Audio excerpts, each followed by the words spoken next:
Can everyone see that online?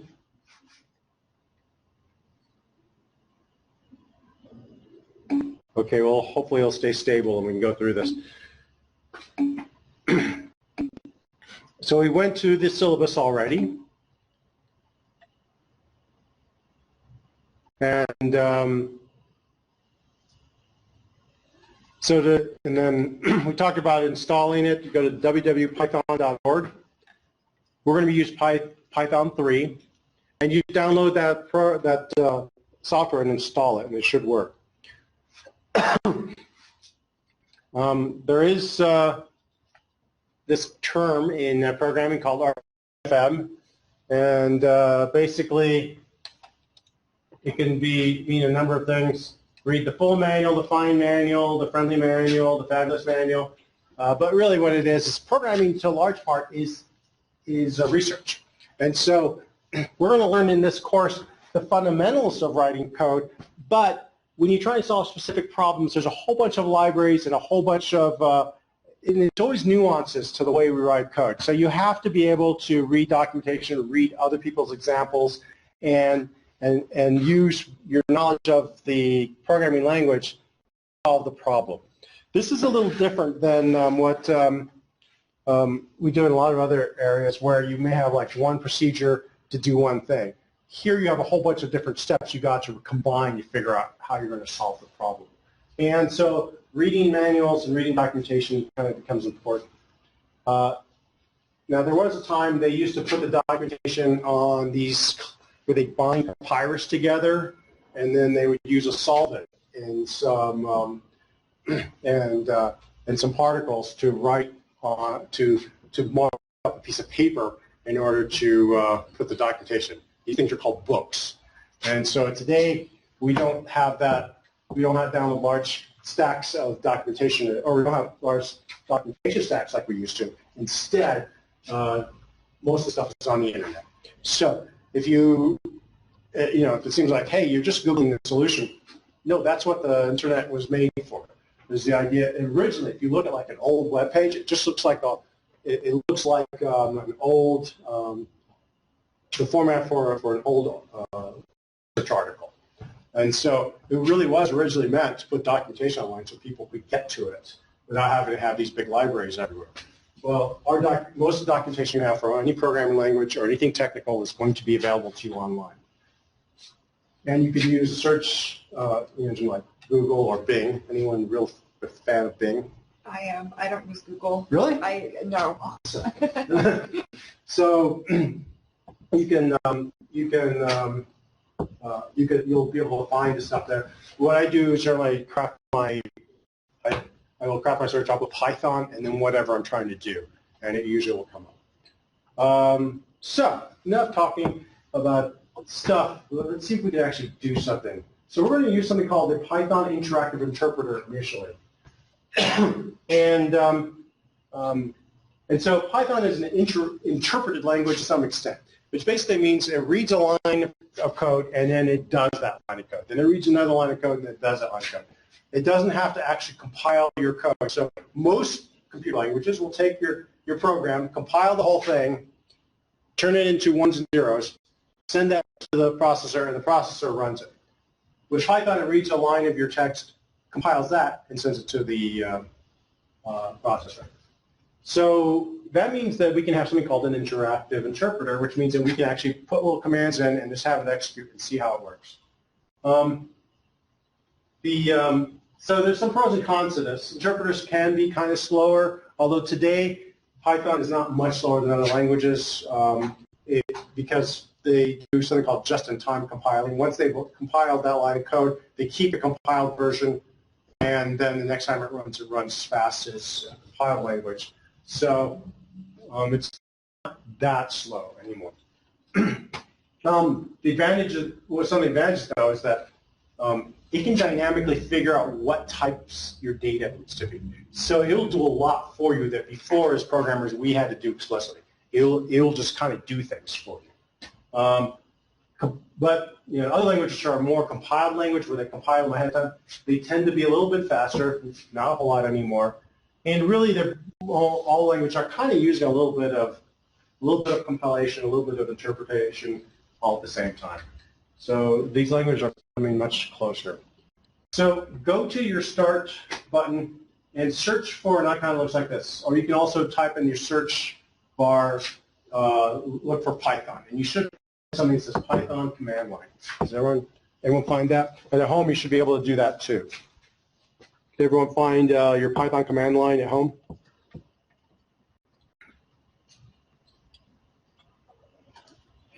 Or if you haven't installed it yet, you may have to do this after doing the installation. What you could do at home is, right now, is just go ahead and do the Python install if you haven't had it installed yet. It doesn't take long to install Python.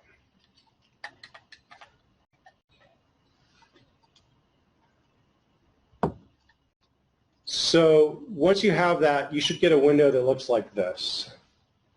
Is it already installed in here? Yes, it should be installed in the computer center. And then also, if you figure something out, look to your right and your left, and someone needs help, help them out. Move faster.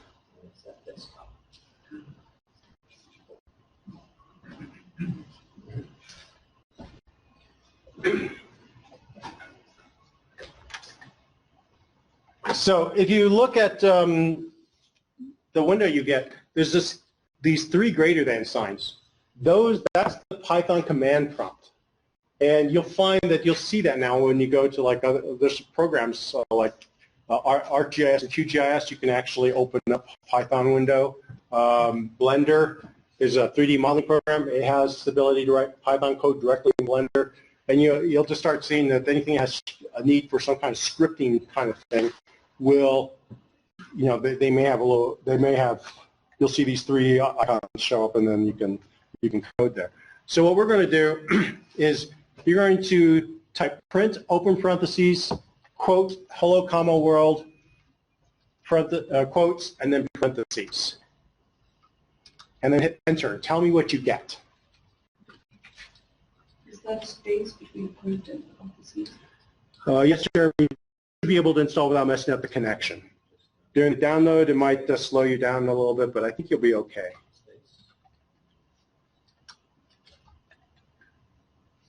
So exactly as that's written. Now, the thing about programming is that,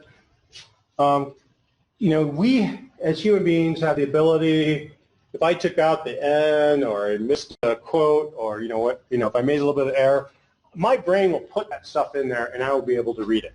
The great thing is that human beings, we can figure stuff out like that. The horrifying thing about that from a computer programmer's perspective is that it makes it really hard sometimes to find one. So if it doesn't work, go back through and look character by character through what you type. And you may want to even go look at it backwards, because as you're reading, you see it says print, you don't even look at each character, you just jump straight over it. So the hard part, the first lesson in debugging is actually being able to slow down and read things carefully. But if you do that, what you should see is, we should see the words hello world come out. Does everyone get that? And here's how this is structured.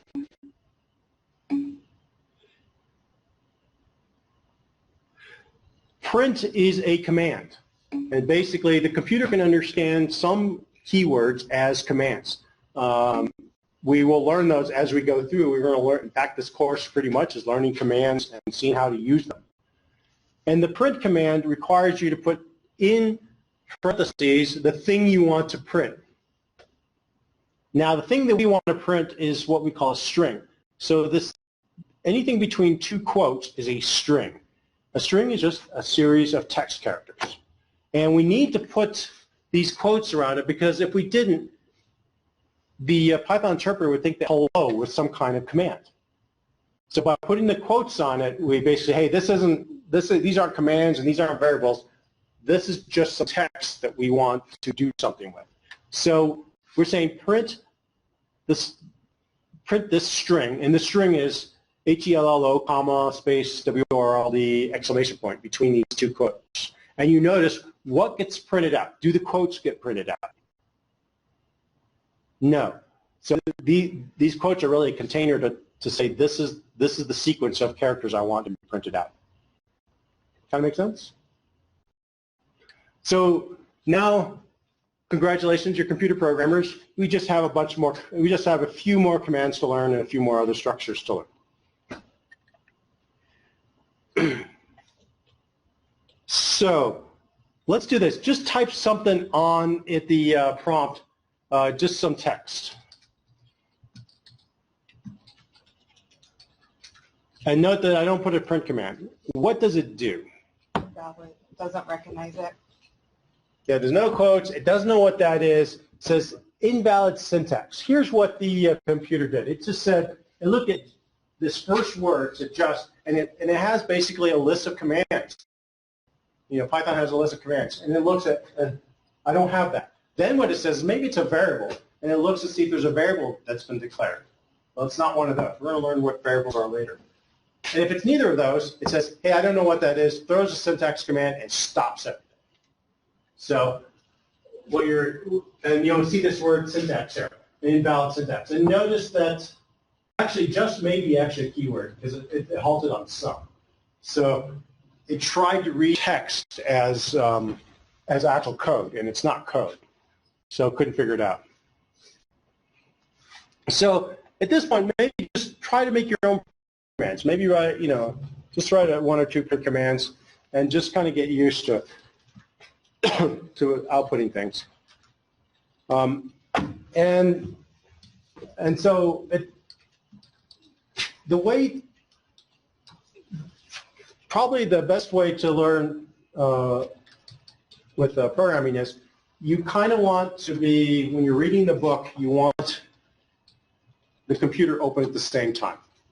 And so you want to be able to, as you read your textbook, you want to be typing in what you read in the textbook in the computer and making it work as you go. That's going to reinforce it in your mind, and it's going to reinforce the program, the topic a lot better than just read the book. These are not books that you read, but you get a nice fire going, a nice comfy chair with a drink, and then you sit there and just read it like a story. You will not remember it.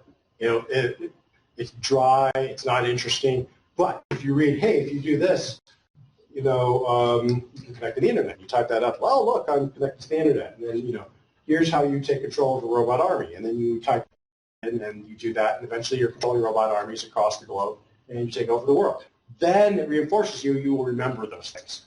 But if you just read about how to make an internet-based robot army take over the world, it won't stick. So I recommend you always have your book and your computer open at the same time. There's actually I just recently found an application. It's called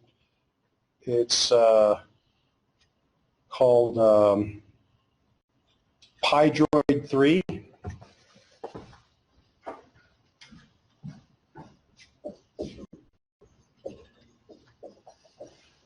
And it actually allows you to write Python code on your phone, and it's not bad. I've seen some of them which are kind of hard to deal with, but this one works pretty good.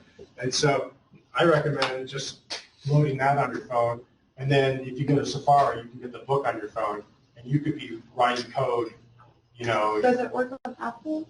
I would imagine that there's probably Apple phone, like an iPhone? Yeah. Yeah, I suspect there's an iPhone version. Most of these things usually have both. Let me know if there isn't. Okay. There's another one. But if you do that, I know that the Safari is on both iPhone. Yeah. But if you can do that, then that's a great way to just keep, this term always be coding. The more you're sitting there writing code, the better. So that allows you to find little slices of time to work on things, and you might even be able to upload your program. Like if you use Dropbox, you can load Dropbox for your phone, and so you can bring your program into. I haven't quite figured this out, but I think I could probably bring in my program into Dropbox, put it up with PyDroid, be working on it, and then leave it in Dropbox, and it would sync to my computer at home, and so then I could be working on it at home as well, and that would get more time. So, play around with that. Maybe we'll get to that working. Maybe tell everyone how to do that, and gives us better time management skills or opportunities. So that makes sense online? Oh, PyDroid is PY. I have to remember to, whatever I type on the board, I need to put on here as well.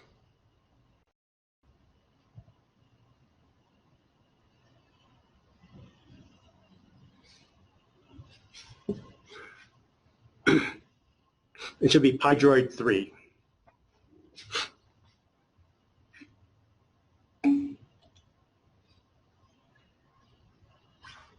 So that's what we went over today. We did a little bit with the interactive interpreter. Let me see. So let's take a 10-minute break, and I'll probably start into the next bit of lesson plan material just so we can get a head start. We don't waste time. So we'll read at 40 after.